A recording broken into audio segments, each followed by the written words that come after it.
Marcel, where are you going with that disc? You are not putting that on again. Marcel, okay, if you press that button, you are in very, very big trouble. Attention. Everybody stop what you're doing. It's time for The Unwritten Rule, a Mizzou sports podcast brought to you by the Believe Network, alongside Payton Haverman and Kenny Van Doren. Here is your host, Jack Knowlton.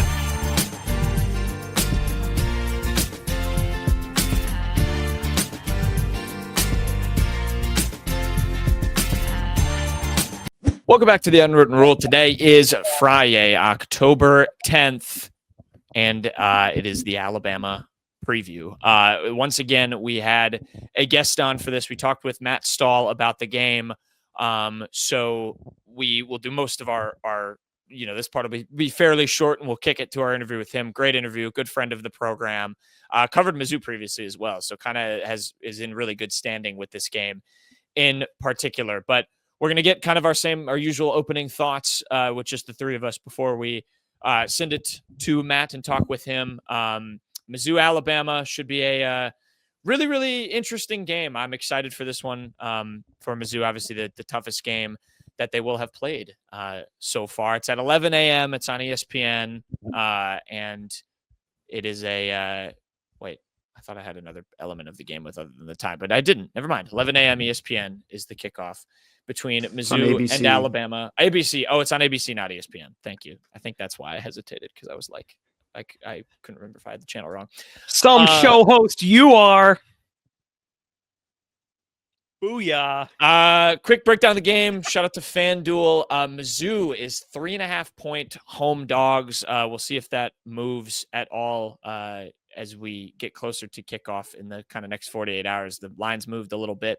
Over under 52.5. The over under first half points for Mizzou, 13.5. Over under for their total points is 24.5. If you want to take the defense to be an anytime touchdown scorer, plus 650. I think that's the highest that it's been all season, which makes sense given it's Alabama. That would be quite something. You can get Missouri to score every quarter at plus 230. If you want to bet against them to score in every quarter, it's minus 320. And then a parlay I liked was Mizzou to cover and the over. This is a game I kind of like a lot of scoring in. Weirdly, the more I think about it, I don't think it'll be a chess match, and we're going to talk about that. Some blue chippers. This is obviously a really good Alabama team. These are the guys I wrote down: Kenny and Payton. Ty Simpson, the quarterback. 3 wide receivers: Jeremy Bernard, Ryan Williams, Isaiah Horton, Caden Proctor on the offensive line. They have a package for him on offense. They call it Krispy Kreme because that's his nickname on the team, because he likes Krispy Kreme donuts. LT Overton, a defensive lineman. Justin Jefferson and Deontay Lawson, a couple of linebackers. And then I have 4 defensive backs: Keon Sabb, Bray Hubbard, Zabian Brown, and Damani Jackson. Sabb and Hubbard are safeties. Brown and Jackson are both corners. So that's my list of chippers. I'm just going to ask this from you guys each. What one big question you are looking for or looking to have answered in this game, one way or another, between Mizzou and Alabama, whether it's about an individual player, a matchup? What is the biggest question for each of you with this game? And then we'll make our predictions. Yeah, I think the most important question is the one question I have, rather, is the one that's going to probably determine the game, and that's who dictates their style in this game. Who is going to be able to kind of run their brand of football? I mean, because it's 2 completely different styles. Missouri is going to try and dominate time of possession, run all over this seemingly, if Alabama has a weakness, I think it's their run defense. They're going to try and just have to keep the chains moving, keep just advancing down the field, and keep the ball away from this Alabama quick strike offense. I think that's the best way to win for them. I don't think they can play Alabama style and expect to come away with a win here. And on the flip side, I mean, like I said, if Alabama is able to have a couple home run balls early, get ahead by 2 possessions, I think Missouri is unfortunately in a lot of trouble. I don't think they're built to play against a team like Alabama from behind. They fell behind early against Kansas and were able to overcome it.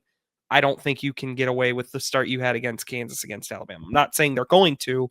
I'm just saying I don't think Missouri can afford to play from behind in this one. It's a game where I really honestly hope Missouri gets the ball first. I almost never say that, but I'd love to see Missouri get the ball first, kind of have just like a big 6-7 minute drive.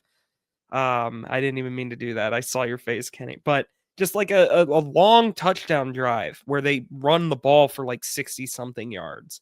I think that would be that's the type of game Missouri has got to have. Yeah, I'm with you there on that, Peyton. I think mine kind of bridges off that too. You can't come out flat-footed. I think Mizzou has to dictate that tempo of, this is their game to play, and I think that's exactly what they need to do. And one part of that is the offense is like, this a lot of it's been running through Ahmad Hardy and Jamal Roberts, and what they can do on the ground, and how much you can get on the ground can also attribute to how much you can do in the air right after that. And I think you cannot have mistakes if you're Bo Prabula. This is your first real true test as a starter in college football, and it's at the SEC level, and it's against Alabama. Of course, we'll get into, some comments that Matt has about South Carolina this season, but this is like the real first test for Prabula as a starting quarterback. And talk about your first one. It's Alabama. It's that brand. It's the crimson color. I mean, this is a tough first game for him, and I don't think you could shoot yourself in the foot. If you do, I don't think you can really make up for it. That was going to be mine. I think to me, it comes down to a Bo Prabula turnover. I think you just can't have it.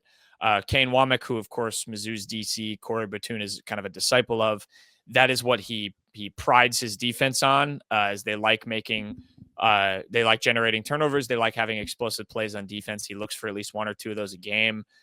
If you remember, he put his starters back in to preserve that shutout when Alabama won 34-0 in Tuscaloosa last year. So that was going to be mine. I'll differentiate a little bit.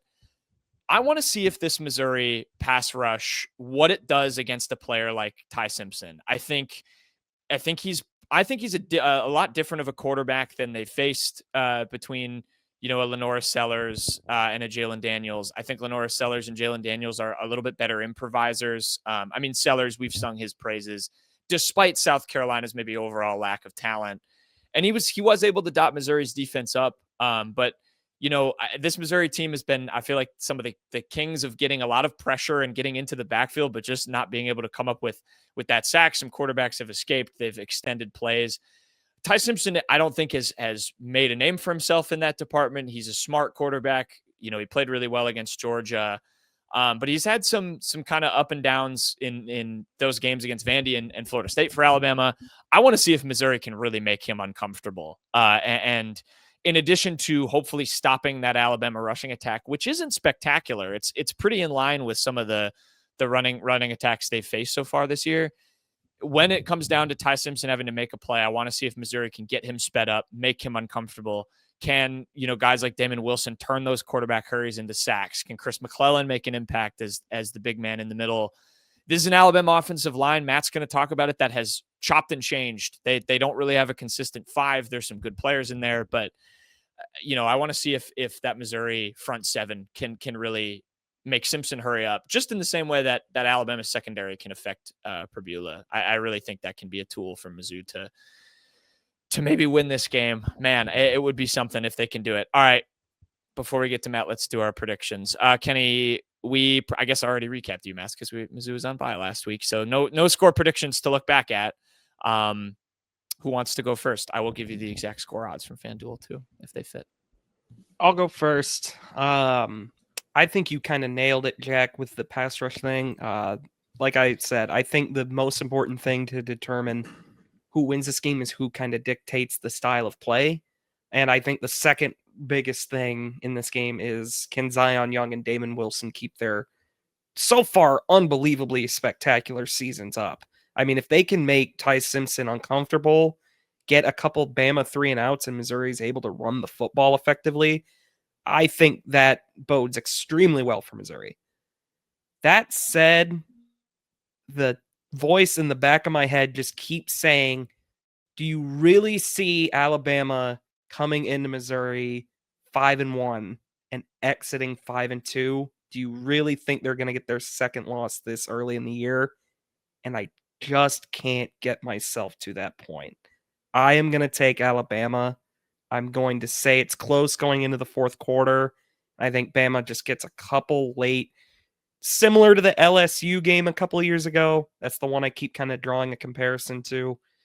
I think Alabama will just make a couple plays late, and I think Alabama will win this 34-23. It's my prediction.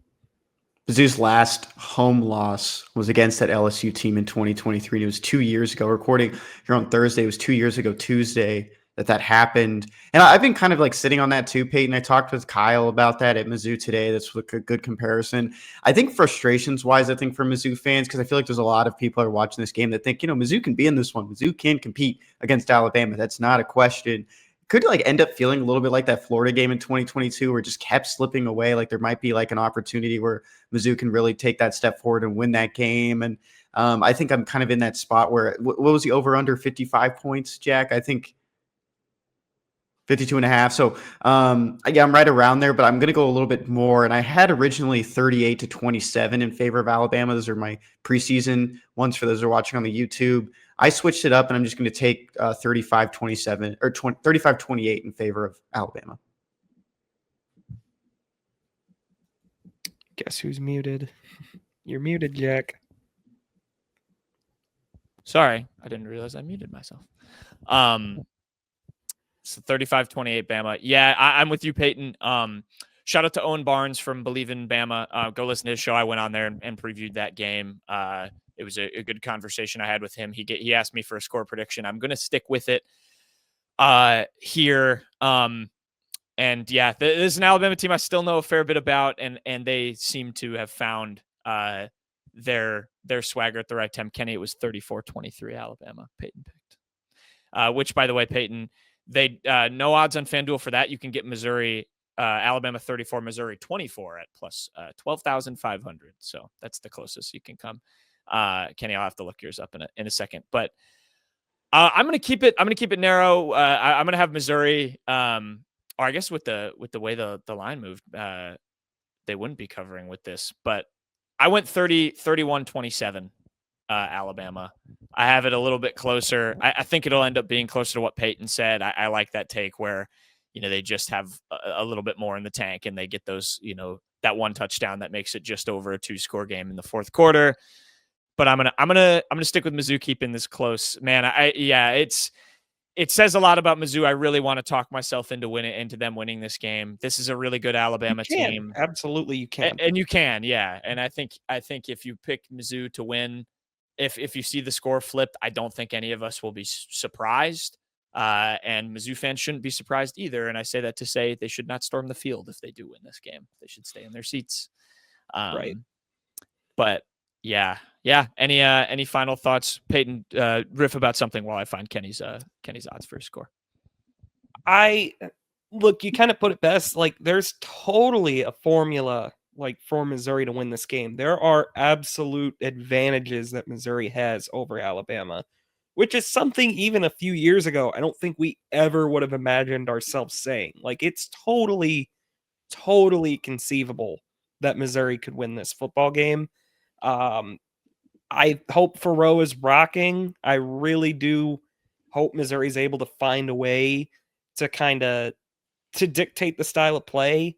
I do kind of think Alabama's going to throw everything they have at stopping the run. So it could be like, I know Kenny's big thing was Bo Perbula just not having a turnover. It could have to be a game where Bo Perbula has to go and make a lot of plays with his arm. We'll just see how it shakes out.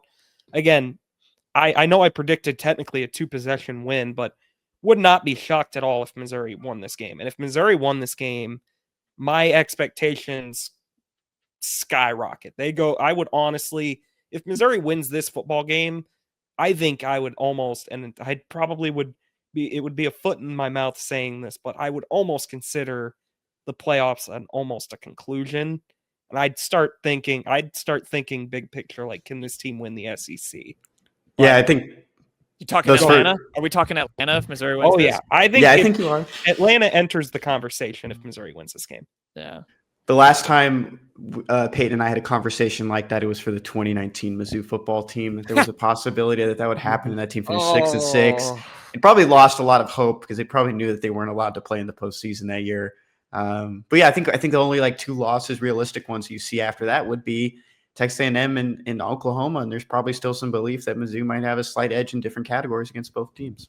Yeah. I mean, and let's not overlook the fact that, I mean, everyone else, there is a world where everyone else on Missouri's schedule, I think, can beat them. Even Arkansas, I mean, you're on the road for that game. New Taylor coach Green bump. is very talented. They can run the ball. Mississippi State has been better this year. Auburn, I don't think much of Auburn's offense, but I mean, Jordan Hare is demonic. I mean, there's no other way to describe it. That place is so crazy. So it's not a I know, like I said, I would almost put the playoffs in the back pocket just because I think the team, if they do beat Bama, that proves they are just in another tier. But there still is absolutely a world where Missouri could somehow drop 3 down the stretch. But right now, we're kind of just focused on Alabama. One game at a time. My 31-27, you can get it plus 17,500. I had the longest odds, maybe close to score. Kenny plus 15,000, 12,500 for Payton over on FanDuel if you want to do the exact score bets. This is my favorite thing to look at, just because the odds are so long. All right, let's kick it to ourselves. We talk more about this game with Matt Stahl from AL.com, longtime friend of the program. We'll kick it to that interview. And now for something completely different. Okay, we now welcome on a very, very special guest. This has been long in the making, his appearance here on the Unwritten Rule. It's the big dog, as he's asked me to introduce him, as that was not my choice. I was forced to do so. It's Matt Stahl. Matt, some Mizzou fans probably will hopefully remember his name. This actually might be the perfect guest. Maybe not. I don't know. But Matt might be the perfect guest for the intersectionality of this game between Mizzou and Alabama. He writes for AL.com currently, wrote previously for the Columbia Tribune in Columbia. Matt, welcome. I know you've been just begging us to come because this is such a renowned show, and this is definitely the biggest appearance you've made on any sort of college football related program. So hope you're happy and welcome on. Yes. Glad to be on a show where nobody's teasing a Senate run. So that's nice. That doesn't happen a lot these days. Yeah. We're only a minute in. I mean, you don't know where we're going from here. It's true. Yeah. I mean, maybe Jack's got something brewing. You never know. I've become involved in local politics. I actually did meet the mayor of the town I moved to last night. That's a bit of a random story, but anyway, Matt, we're excited to have you on. We're going to ask you about the game. I'm going to start with a tweet of yours that you had yesterday that has picked up some steam, and it was Eli Drinkwitz interacting with Kalen DeBoer, asking him about the black hoodie on the coach's call. I want your thoughts on that, and did it give you any flashbacks to dealing with Corny Drinkwitz when you were on the Mizzou beat, and was it exciting to finally have something interesting happen on the coach's show? Because I know those are pretty boring. Yes, that teleconference is the worst part of your week every week. You got to sit there for 10 minutes while your coach hems and haws. But yeah, I mean, a little bit. Yeah, definitely on the corny Drinkwitz thing. He was the least interesting to cover, even if the team wasn't as good as it currently is back then. But yeah, it for sure caught DeBoer off guard, right? He didn't know what to say there. I wish I got my phone up a little earlier because at the end of drinks time there, which he goes right before Kalen does, he asks Chuck, the moderator, he's like, can I stick around and ask Kalen a question? And Chuck was like, I think everybody on the call would unanimously vote yes on that. And weirdly, he didn't get the first question. He did get the second, but yeah, it's you don't see that every day on that teleconference. Was it weird too that he put up his hand? I don't know if that was you or him that he put up his hand. That in was the Zoom him. Call? Okay. Yeah, that I think was him. Yeah. Deeply amusing. Shout out to Drink for being a coach. How many coaches in the SEC you think know how to use the raise hand function on a Zoom call? It can't be all that many. I don't know if he had an SID sitting next to him, pressing the button there. I kind of doubt it. Drink seems like he maybe knows the tech a little. You imagine Sam Pittman ever pressing the raise hand function? That wouldn't. R.I.P. Sam Pittman. Yeah, he's not taking any Zoom calls anymore. Yeah. Can you imagine Bobby Petrino knowing how to use the hand raise function? Mark Stoops maybe knows how to do it. I'm trying to think who's really old in the Clark SEC Lee these probably days. does the Vanderbilt education. Yeah. He probably knows. Oh yeah. Clark's like TA in classes out there, so Yeah. for sure he does. I Yeah. picture Shane Beamer using the like reaction emojis in there. Shane Beaver's got like the face. The Like filter. he's turning into like a Gandalf the Wizard or something on there with the He's got filters. fun For sure. backgrounds and stuff. Oh yeah. And it's just golf courses that he's a member Yeah. of. I'm old enough to remember when it wasn't even on Zoom. I guess it was only 3 yeah. years ago, and it was just Yeah. just call in. Yeah, I used to be in a. I guess it still exists, like a group text of like of the time the young SEC beat writers, and like the only thing it was ever used for was, hey, what's the passcode for the teleconference this week? Because routinely there's an SID who just doesn't send that information out, and it's sort of a crucial thing. Jack mentioned when we were getting on here, Matt, that we were going to have one fun question at the end. I'm just going to have fun questions the whole time. I think there's no way. That's the only way we can do this when you're on the show with us. The beef index. I mean, a lot of people know that's what you're known for. Is the beef index not like favoring Alabama right now? Because everything we're kind of hearing is that Mizzou might be pretty good against some of these fronts. I mean, the beef index, it depends on what number you look at, right? Because I don't have those numbers in front of me right now, but it's like 3 different things, really. Like there's one where I put your entire offensive line, everybody on the roster's total pounds in, and you go by that number. But that sort of favors and that favors Alabama a lot because Alabama keeps, can I swear on this thing? I just realized I forgot to ask. Cool. Yes. Alabama keeps like 26 fucking offensive linemen on the on the roster. And everybody's like listed on the online roster. Like there's dudes who are like just never going to see the field get on there. So that, and some of them are like 210 pounds or whatever, and just kind of like camp dummies. Other places, it's like 14. So like obviously that's going to favor the people with just more bodies. Yeah. I also average it out. That's another way. And then another is just like total starters.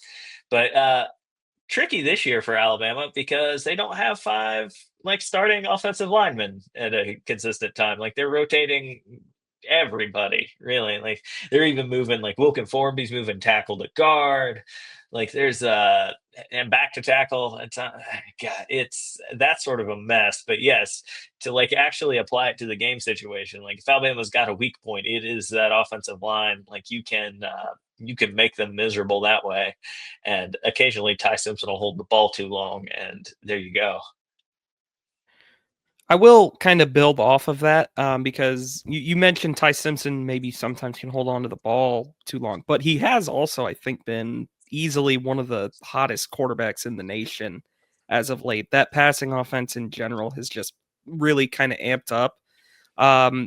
Is that kind of maybe the biggest advantage Alabama has going into this game? I mean, there's been questions in Mizzou's secondary. There's been a lot of blown coverages early on. Is that something you think kind of favors Alabama? And maybe on the flip side, a lot of has been made about Mizzou's running game against Alabama's run defense. Do you think, is that kind of the biggest weakness? I mean, those 2 points in general, is that kind of just the biggest advantage and weakness? Yeah, I think so. I mean, if you're playing a defense that tends to blow coverages, you haven't seen it as much this season, but the Ryan Williams run real fast down the field play, you can find some success with that generally. So yeah, Ty has been really good. Like he just looked lost against Florida State, but I genuinely don't know how to process that game at this point. It's still like, because you feel like that's still in there somewhere, but like you've not seen anything approaching that. He's been really good throwing the ball over the middle of the field too. That was a real. The constant issue with Jalen Milroe was the like sort of mid-range stuff, and Ty has been excelling at a lot of that. Ty's also, I think Jalen had a stronger arm for the deep throws, but like, boy, he'd just throw a lollipop from time to time. And that's where like a lot of his interceptions and stuff would come. Ty's making good decisions. He's got some zip on it. So that's good. On the, the run defense is a concern. And it has been a concern since last season.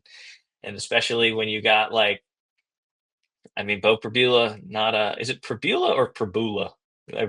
I've heard it both ways this week. We've said Now, Perbula. It's but Perbula. I don't know where the Perbula thing comes from, but there have been a few people that have said You can say Perbula just with your accent. I think it would be. Oh. I think it's fun. Bo Prabula. No, we're not.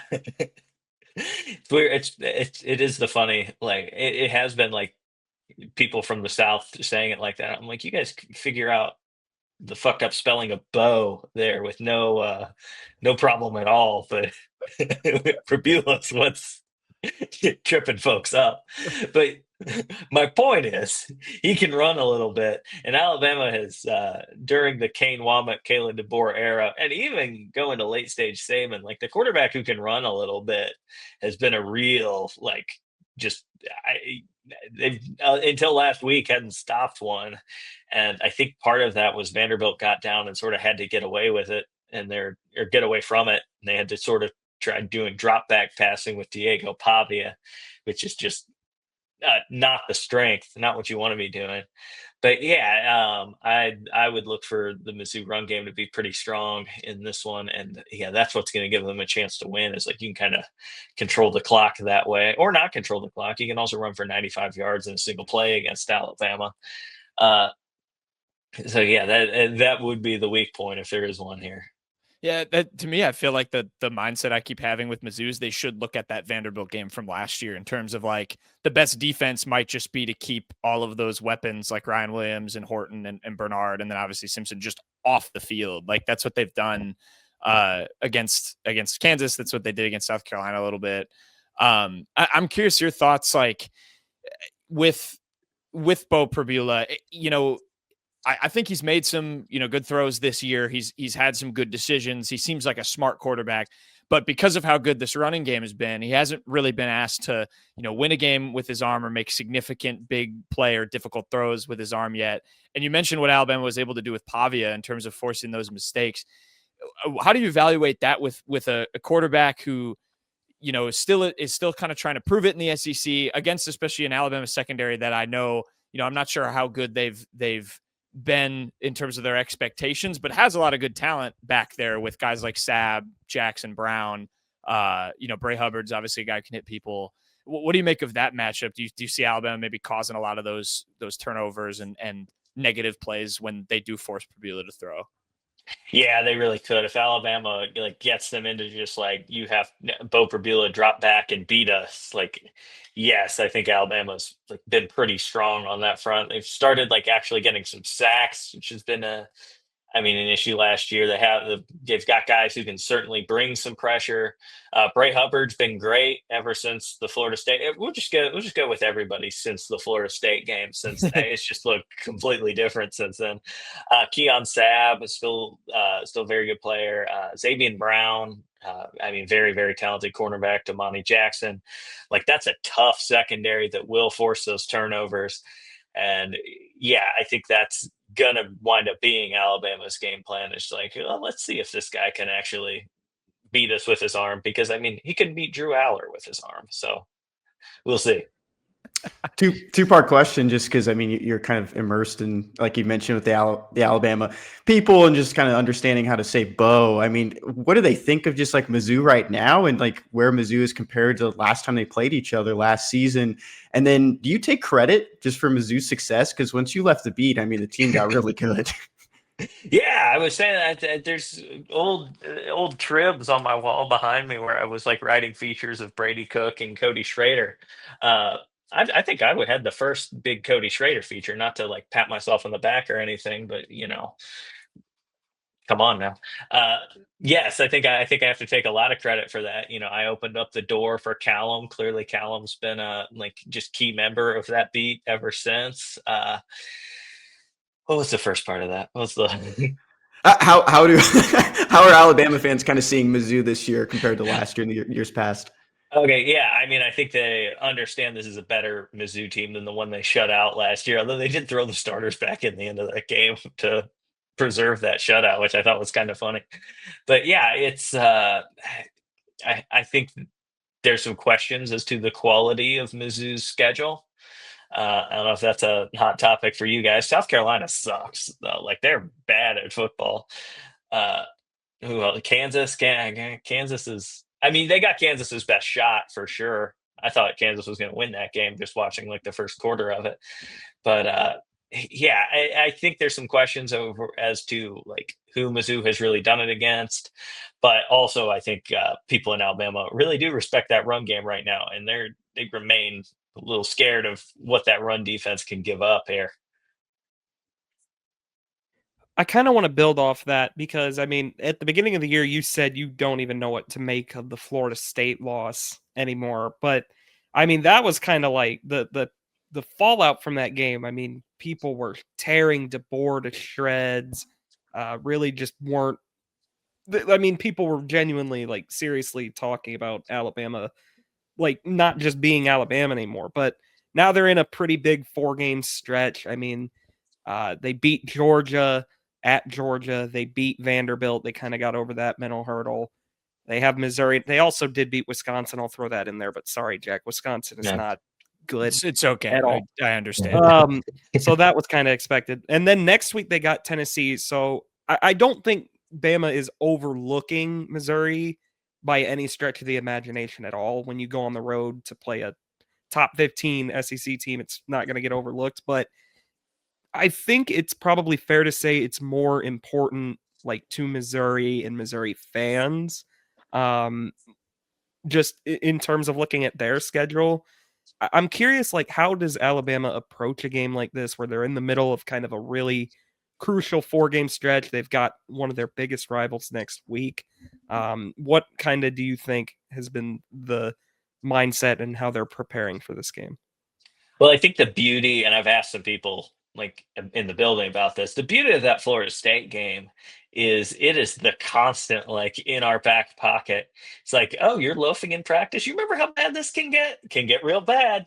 We've seen it get really, really bad. There's not been a lot of overlooking happening in that building since that game went. And also like that was your kind of your mulligan, right? Like you only get, I think I think if you're 10-2 in the SEC, you're making the playoff guaranteed. But like 9-3 is where it sort of gets foggy. Like they might get one 9-3 team in, and you better be the best of the 9-3 teams.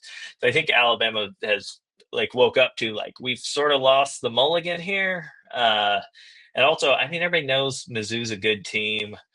You're sort of in, boy, nobody besides me is going to remember the Jefferson Pilot television slot. But it used to be the 11 a.m. game in the SEC back before really Mizzou was in the SEC, was at 11 a.m. It would never be on like a regular TV channel. It'd always be like on whatever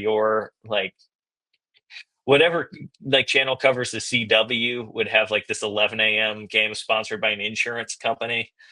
And it would always be, it was either the worst two teams in the league playing each other, and then it would be a good game, or it would be the best team in the league playing like a trap game. And this is sort of the trap game deal, is like 11 a.m. So I think that is like not having a really funky first quarter against a team that's very, very motivated. I mean, this is sort of Mizzou has historically not won these statement games, right? Like the ones that are like, all right, the difference between being like Cotton Bowl good and like actually good. Like you think back to that like 07 season and they lost to Oklahoma twice. And you think back to like the years that they sort of exploited a weak East and won like that division in the SEC, and then like just got blown up in the SEC championship game, like stuff like that. Like this would be sort of the first like prove you're actually really, really awesome game Mizzou has won, at least in recent memory. So yeah, it's I think there is sort of a motivation gap on like going into this one, but I'm also not convinced Alabama's really overlooking it, just because like they do all remember how bad that Florida State game got. Yeah, the way that team has seemed like it's just been in a different mode since then is very interesting, and I guess scary if you're on the Mizzou side. I'm curious. I have a two-parter. These are kind of different questions, so you can answer them however you want. But your thoughts on Alabama's run game and maybe Missouri's defense against that because this is a Mizzou team that has stopped everyone. You know, you mentioned it. They haven't played, too many blue chippers at running back yet this year, but they have shut down pretty much every team's run game they've played against. And I know Alabama's had some kind of ups and downs there at running back. Curious your thoughts on that. And then give us a few names that Mizzou fans should know about outside of the usual, suspects like the Ty Simpsons and the Ryan Williams that, could maybe be an impact. I'm always curious to know that, just kind of those players that could become an X factor that you're not really talking about going in or not hearing on game day or whatever. Sure. That Jerry Bernard fellow is pretty good. I'm not joking. Boy, on that, I think Justin Jefferson at linebacker is like really, really stepping up. I think he's one you'll see. Josh Cuevas has been sort of coming off an injury to start the season at tight end, but I think he's finally kind of kicking that, and he'll be a player to watch on offense. Kevin Riley at running back too. Like I think he's sort of steady become that 2 behind, and you like this very professional transition into the run game part of this. Jam Miller. This is why we have you on. This is why we pay you the big bucks. Broadcasting, baby. Let's fucking go. Jam, since he got back, I mean, there weren't any like big explosive plays against Georgia, but I mean, he's so clearly the best running back in that room, and he had a dislocated collarbone to start the season. But yeah, he was getting his against Vanderbilt. That was good. We'll see if they can do it against the Missouri kind of defensive front there. Again, the question I don't think at this point is running back related for Mizzou. Like I think Jam Miller is, he's on the high end of serviceable probably to the low end of actually good. We'll kind of see where he falls on that. But yes, question is not a running back issue for Alabama. It is an offensive line one. We'll see if that offensive line can find any consistency against Mizzou. No. Speaking of running back, let's get into some of these like fun questions to close it out, Matt. Horsing, horse-wise, we know that you covered horse racing before. I mean, does it suck that you're like not at Mizzou now and Ahmad Hardy is there, a guy who actually rides horses? I mean, I feel like you guys could talk about That's that crazy. all day. We just be hanging out with the horses together. It'd be that's a tough beat for me. That I don't like that. I was reading like the Ubben story about it this morning and the Athletic, and it's like, man, this guy seems awesome. So that's stuff. I don't know how you wind up like becoming a big horse guy. Just like, it's being from like that part of Mississippi, but I don't know, maybe there's like a Mississippi horse culture I've just not heard of, or, some parts of Mississippi cars really, maybe they've not got that far technology wise. I shouldn't make He's that a horse guy because they don't have cars yet. Yeah. You never know. I don't know if Wright Thompson's a big listener to this particular Mizzou podcast. If he is, don't come after me, right? Like I respect Mississippi. And come on this show. We'd love to have you. Yeah. The shameless plug. Fathers and sons. My last question's a simple one. If you could, apologies if you didn't go to one of these games. I know you went to the second one. If you could go back and recover one game, like it's just stuck in your brain. These are both very fond memories for me. Would you go to the Armed Forces Bowl or would you go to the Gasparilla Bowl? 2021. This is a great yeah. For So I three. came in. I was after the Armed Forces Bowl. Oh. It was my predecessor's last game on the beat, and then he left immediately after. And that's sad. I think I showed up in like April right That's after that. But it's definitely that one because that one's not in fucking Tampa. I actually enjoyed Tampa. That was the first time I went there. It was a good time. Also, if y'all will recall, Missouri was like getting a snowstorm at that point, and we avoided that by being in Tampa, which is how me and Kenny became like just key members of the beat, as like Dave Matter and Gabe Darman, like all the like real adults on the beat at the time were snowed in St. Louis and couldn't get there. So including me, a noted real adult who was snowed in and did not make it for that game. You weren't on the beat though. Yeah. Oh, I was just coming to watch as a fan. I actually paid money to go to that game, which is insane to think about. Same. How much money did those tickets cost? I don't know. I hope I never remember. Yeah. Too much. Yeah, they were. Yeah, probably. I'd go back and do armed forces. I think just because I didn't do it the first time, and yeah, I like Dallas. Brady Cook Electric breakout game, game. let me tell you. Yeah. It's Brady Cook That's breakout all I'll game. leave that at. Um, Kenny oh with my his gosh, famous Kenny tweet. shamelessly plugging his own tweet from this. Matt, my last question to you is related to your. I wanted to ask you about your own alma mater, Western Kentucky. Hmm. They're 5-1. How you feeling about the rest of the season? Can they get a playoff berth if they upset LSU? As somebody who's, just a unbiased media member, right? Like never really had Mhm. any sort of real attachment to that football team. Fuck yes, baby. Hilltoppers, they're getting a playoff berth. They're winning playoff games. CUSA, book it right now. Go on. When I start talking, they're just when I say just hit it with like the longest beep. I'm gonna I have an insane AI editing something else. job on this. Yeah. Oh my gosh. Anyone else have anything for Big Dog here? Score prediction. Yeah, quick score prediction for Saturday. And what restaurant are you going to go to being back in Columbia? Rancho. You've given me a platform to talk about the Columbia food scene. That's interesting. Let's go 24-21 Alabama. Okay. But That's out of the way. Shakespeare's pizza is not all that good, actually, right? We have talked we all about this admit- plenty on this show. It is not the joint I would tell you to go to if you want the best pizza in town. No. You It's go an to Emos for atmosphere that, thing. Yeah. you go to Emos for that, yeah. Pizza Tree. Yeah, pizza tree's good. I like Pizza Tree. Booch is fine. I like Booch's. They only take cash. What's that about? Yeah.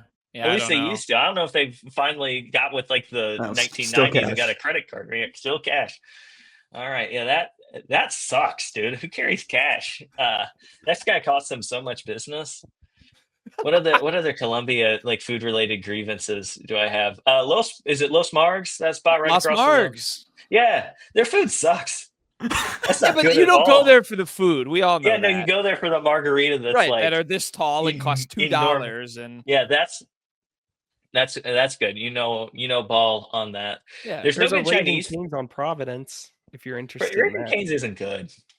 Oh, boo! Be real here. I'm gonna have No, to no, no, disagree no. on that one. Yeah, it's a good. It's like you'd be better off just eating that sauce with a spoon. Like, there's no flavor to that chicken.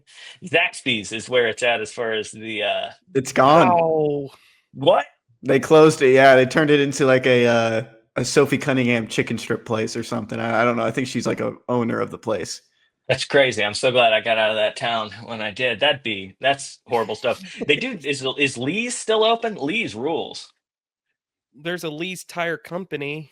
No. Lee's Chicken. There used to be one. There used to be a few around Columbia. The I don't secret to even know. Lee is like he's the cousin of Colonel Sanders, right? I've never yeah. heard any of this. No, this is you didn't expect to get fried chicken lore on this episode, but here we are. No, I can't. Yeah. Fred. So Lee, I don't think he's using quite like exactly the 11 herbs and spices, but the secret is KFC is not either at this point. KFC quality has gone steeply downhill, and Lee has maintained his. So like I used to eat that all the time when I was in Columbia. I think what else? Emo's Pizza, elite. St. Louis style pizza is the best pizza in the United States of America. Oh God! Wow. That you've now upset 2 of the 4 biggest cities in this country on this show. Yeah, tough. I mean, when you pizza. yeah, it's great. They got that cheese on it that's not like legally cheese. Sort of dubiously legal, much like. All right, last question. This is so much editing Yeah, I I have think to do. I feel like you should leave it in, but just like you said, just put a beep. We're just silent the whole time. Or just put something over his mouth so no one can read what he's saying either. Yeah, I think that's it'll be good. Go ahead, Ken. last one for me. What are you going to wear to the game? I feel like that's always been a fun thing for Bolo you. tie? Is this a bolo tie game? I don't think it's a bolo. There's been a lot. I've not done the bolo tie thing in a while. Final Four. I don't know. Say that for the Final Four again. Yeah, so like I covered the national championship game this last year and didn't even wear a bolo tie to it. Wow. Um, yeah, I know. It might just be regular suit and tie. I'm also like, back in the day in Columbia. I mean, I could walk to the stadium from where I lived, so uh, that like I had my whole closet. Not that my apartment was much larger than a closet at that point, but now I have a just carry-on suitcase, so it's gonna be based on that. There you go. There you go. Yeah, Matt always had the best game day fits. I always respected your dedication to the attire, and I would wear the same polo every single week and khaki pants. And Yeah, no, people like when I first got there, I realized like Missouri. I don't have to tell you guys this. Little differently, like dressing for games than other SEC schools. yeah, Like even at Western Kentucky, when I was there, like it wasn't uncommon to wear like a suit jacket just to attend a football game. And then Mizzou sort of fell a little more onto like the basketball shorts side of things. So like I was definitely overdressed for that. Although I will say Mizzou basketball reporters, Jack can attest to this. Like it's a much more dress up occasion it's true. than Alabama. Yeah, definitely is. Definitely is. I agree. Yeah. All right. I remember Chris and like Mike showed up for the Mizzou-Alabama game and they're like, where's the bolo tie? I'm like, it's kind of it's more of a golf shirt. Yeah, it's more sort of a polo. It's more of a polo shirt and a bring your own Arby's type of arena. Coleman Yeah, Coliseum. there you go. And that's how we get Alabama basketball talked about on this show. There we go. All right. Thank you, Matt. This was great. We'll have you back on when Mizzou and Alabama play in the playoff or something. I don't know. Maybe we'll find another reason just to have you on. Not even. I'll come on for basketball. I was gonna We say there's a don't, whole basketball season. You never Yeah, know. we don't have to talk about basketball, but like I'll come on for basketball for sure. We'll use that as an excuse. And we can talk about how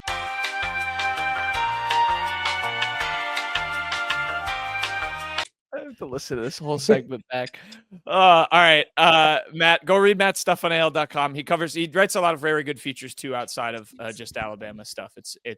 He does very good work. I don't know why I'm saying that after he's got us thrown off the air, but you do good work.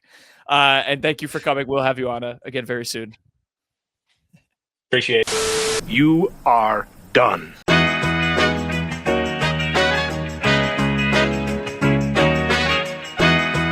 Okay, quick hits time. We'll finish up the show. We have Jersey of the Week. Kenny, your Jersey of the Week.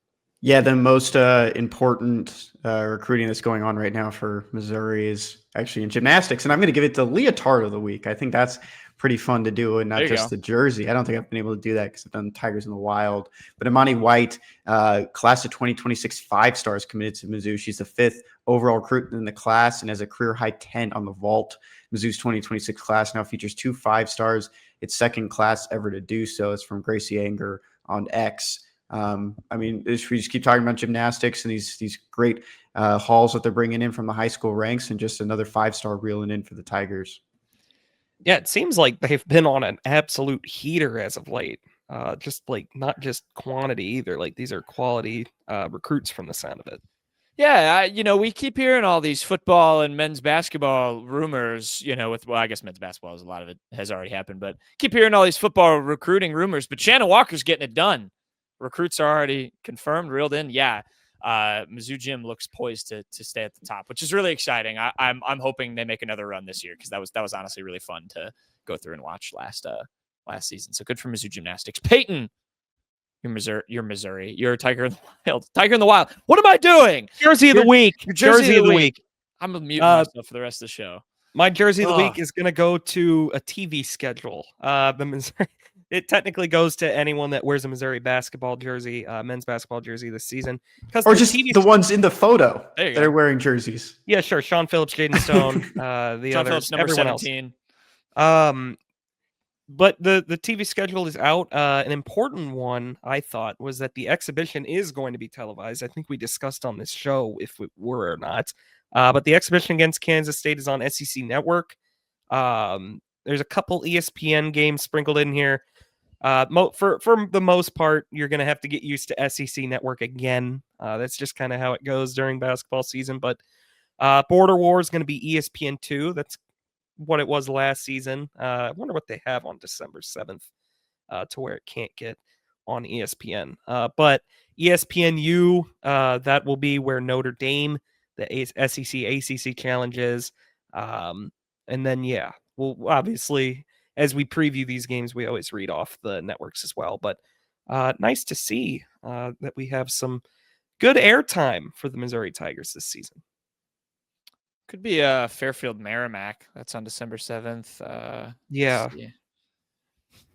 I was actually trying to find out, and I know. Would you like to guess? I have the game. I have no idea. Just tell me. It is a riveting matchup between the Big East and the ACC. UConn, UNC. You got one of the teams. It is UConn, North Duke. Carolina. Nope, North Carolina. Oh, really? Wow. Georgetown, North Carolina is on ESPN that day. Are you kidding me? I'm not. At noon? 4 p.m. on ESPN. Okay, so that doesn't matter. So that actually isn't. You're right. Huh. I'll find it. We'll just go to the next. I'll find the TV schedule. Next, Jack. All right, fine. You know what? I tried to do some research. My jersey of the week. It's going to go to Jason Crow, partially because he's in the photo for this. ESPN posted their boys high school basketball recruiting rankings, kind of did a little blurb for the top 5, and your number 1 is Missouri. Just doing a little bit of bragging here. Of course, the Tigers, we've talked extensively about it. Recruiting has been a recurring theme of our last few shows. And yeah, Jason Crow, Tony Bryant, Aiden Chronister headlines the 2026 guys for Mizzou, and that put them number 1 in ESPN's eyes as well. So if the 26 and 27 teams are bad, I am never watching basketball ever again. You heard it here first. Payton also is not going to the college football playoff if Mizzou goes. We should mention that as well. He confirmed in a text message. Probably not going. I think I'd have to watch that in a room alone with no lights, just the TV and a soundproof wall. I would not be in a good spot mentally during that game. Fair enough. I almost hope it doesn't happen because I don't think I could take it the weeks leading up to it. Did you find the game, Kenny? I don't think it's going to be college basketball at that time. There's nothing on the schedule right now for basketball. There's a couple games on that day that still have TBD, but none of them will be matchups that are better than Missouri, Kansas. You didn't like Coppin State, Furman? I mean, come on. I don't think that was even a Manhattan's game. playing Marist. Oh, there you go. I know someone who will be at that game. All right. I like no capping. He's the main bird. Shout out Sean East. Main bird of the week, Kenny. My main bird of the week goes to Jon Gruden. Bird Connection was the offensive coordinator for the Eagles in the late 90s, or actually late 2000s. 2000s, 90s, something in that range. Wouldn't have been the late 2000s. Yeah, sorry. I'll find it.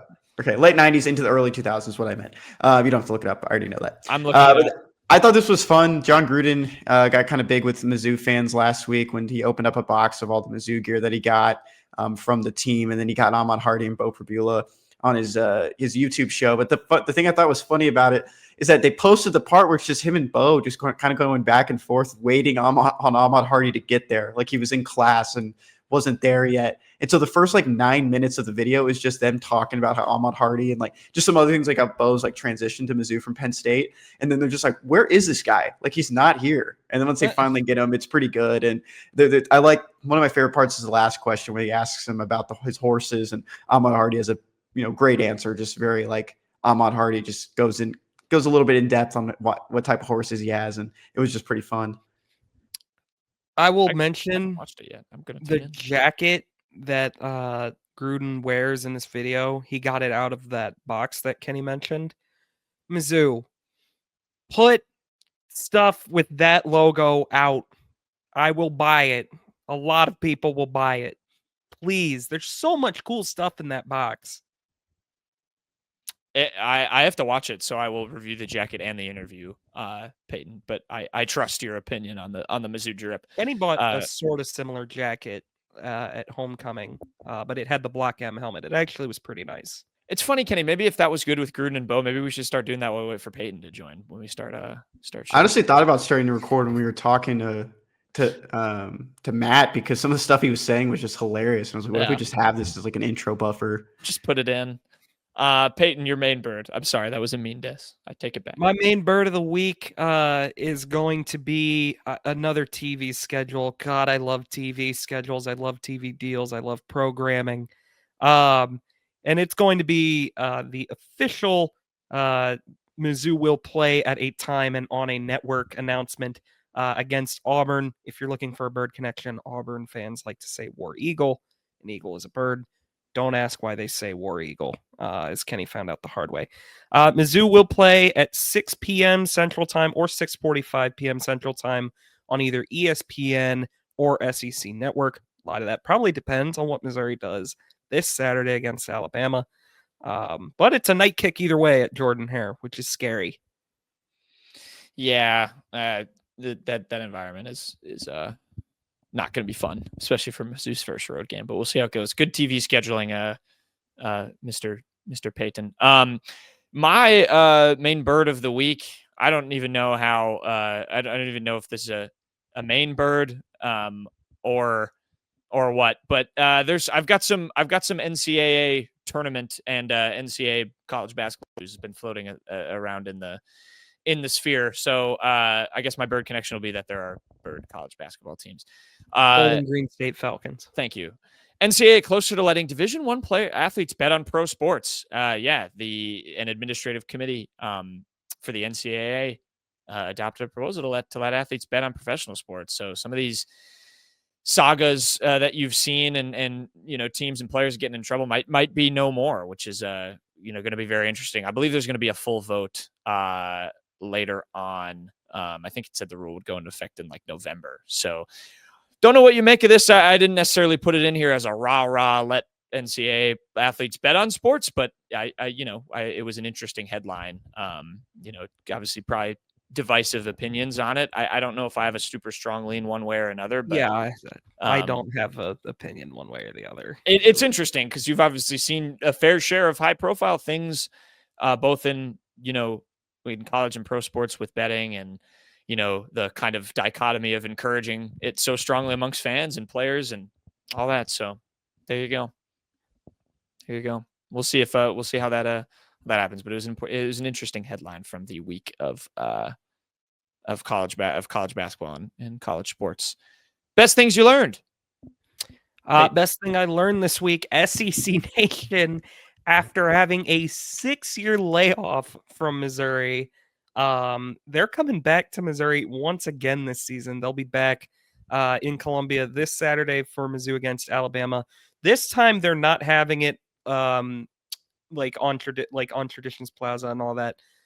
They're having it, or where did they have it? It was Carnegie Hall, the Carnegie Quad. Is that what? Yeah. This time they're having it at Walsworth Plaza, right outside Mizzou Arena. If you remember the one in 2019, that's where the one before West Virginia was.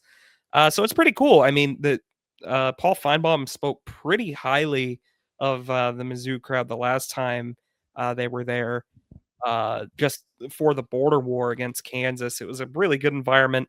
So yeah, Missouri can't quite get the game day into town, but SEC Nation likes them, so that's got to count for something.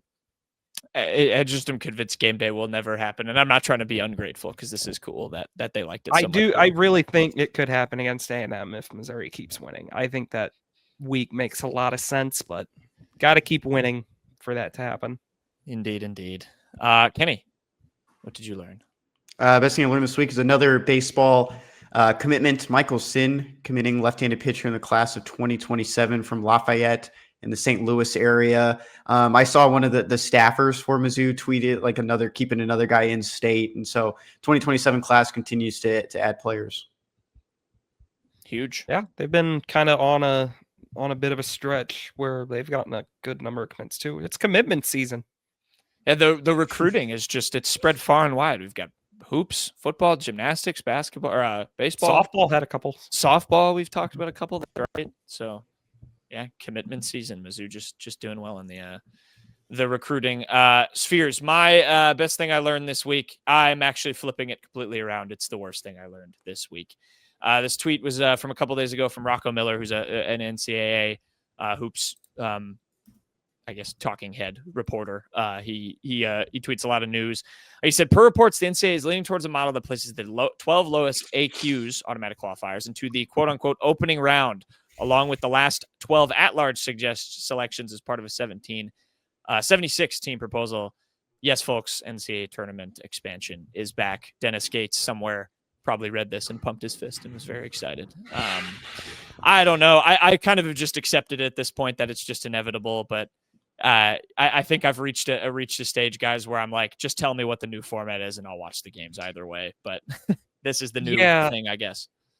I will say, like, I've kind of just resigned myself to that as well. I don't know why we're messing with very easily the most well put together postseason format in sports right now. 68 has become just the perfect number. It really does feel like it does not need any more or less. I would like to see what the format would look like with this proposal before I make too harsh a judgment, but I don't like the sound of it just from kind of what we have so far. I just think I maybe shouldn't be a naysayer of it, because as someone who became a fan of his favorite NFL team because they went under 500 and made the playoffs, I should be excited because now you're going to get 16-18 Ohio State in the NCAA tournament. So maybe an under 500 team will go for on a run. Oh my goodness. Ohio State, by the way, would have been in this last year. They finished the regular season 17-15. Sorry, Kenny. I think you had a thought. I mean, Peyton, you said like you don't understand why they're doing it. I mean, they could make more money. I know. But I just, it's a shame, basically. 68 is just the perfect number, and I don't want to see that change, but it's obviously going to happen, it seems like. The first 4 out last year were West Virginia, Indiana, Ohio State, and Boise State. Each of them had 10 losses or more. Do we gain anything with those 4 in? Yeah. What do you gain with a bad Indiana team in? And remember, it'd be 4 more after that as well. So yeah, and I mean, you could at least get like a UC Irvine or something probably in that. Yeah, maybe you can get good mid-majors. I don't know. But I don't want to see 17-15 Ohio State in because their NCAA evaluation tool ranking is good. I'm not calling it the net anymore. What's your best beat? Over. What's your best beat, Peyton? I'll let you move on. My best beat, it's whatever the line I took in the Jaguars Seahawks one was last week because I forgot. It's Jacksonville plus minus 10.5. Are you sure you're fine with that? No, it was like 2.5. No. I don't remember the exact number. It's 10.5 now. It's like way grown because of that. Kenny, you have the doc. It's because of the Monday night win. It was minus 1.5 when you took it. For Jacksonville? It's minus 10.5 now. Yeah. Okay, I'm going to take Jacksonville minus 1.5. It's still minus 1.5. Yeah. And you're going to be right because... Yeah, because they just beat the Chiefs on Monday Night Football. Yeah, Seattle's... And Seattle just lost a game because Darnold threw a ball off a helmet. They're a football team. I accidentally originally took like Texans +3 against the Seahawks, and I had to text my buddy Zach Hernandez, who follows the Texans a little bit closer, if that was smart. Then he told me that the Texans don't play this week, so that really was helpful. If they're on bye, man. And Peyton would have helped me too, because he talked about the Seahawks just now, so I would have realized. What do you think? Every team plays the Seahawks every week? That just doesn't. But yeah, so I'm taking Texans plus 165 to make the playoffs. A future. Do you remember when this guy was betting or like just straight up picking against them every week to start the year? Yeah, and now he has them in the playoffs. CJ Stroud reverse jinxed all of us. Hey, I'm 4-1. Did we? I don't think I said that quote on here. I think that happened after that. He's now 23 and he feels too old. Like he feels like he's lost a step, and he's been great since then. I think we need to ban. It's kind of similar to what Jack was doing with Iowa a couple of years ago. I think we need to kind of stop Kenny from taking all the Texans lines. Well, now our records are going to be all screwed up because he's going to win or lose a point in 10 weeks or whatever. Yeah. Well, I also kind of took an auto loss last week. Yeah. I am keeping the Seahawks theme going because I am betting on Tampa Bay -3 against the 49ers. That's my pick this week. Tampa beat the Seahawks last week, and I think they're going to continue their reign over the NFC West. They might be the most fun team in the NFL. That like even as a fan of the team they were playing against last week, I was still like, man, this Baker Mayfield, all these receivers are Baker's funny to watch. Yeah, they're quite Not electric. Specifically fun, just funny. The way he just avoids sacks, it always looks funny when he's running. He's an underratedly funny runner. You know what I mean? I know what he's you got mean. like a bit of a moxie to his run, and it's I know what you weird. mean. He's like Cody Schrader. I mean, he's like, you don't expect him to be very fast, but the way he runs is like he runs very hard. Yeah, Just you looks- just it kind of looks have good. to. You can't take your eyes off it. You're like, I want to watch Baker run the 40 right now. Yeah. But anyways, this one comes from our favorite TV series, The Today Show. I'm pretty sure I've said this one, but I'm going to say it again because I don't. It's clever, guys. What sounds like a sneeze and is made of leather? A chew. A shoe. A shoe. Yes, I definitely have had this Yeah, one. you've done that one. But it's a good one, isn't it? That is a good one. It's all right. Solid. I liked it. Yeah, I liked it. All right. Peyton and I will probably recap on Saturday, most likely. And then we will have a show Monday. So stay tuned. Enjoy the Alabama game. Big one for Mizzou coming up. It's going to be interesting. It's going to be interesting. Don't quell on the fact that we picked Alabama to win. I think it could go either way, but we'll see how it goes. All right. That'll do it for the Unwritten Rule. We will see you next time.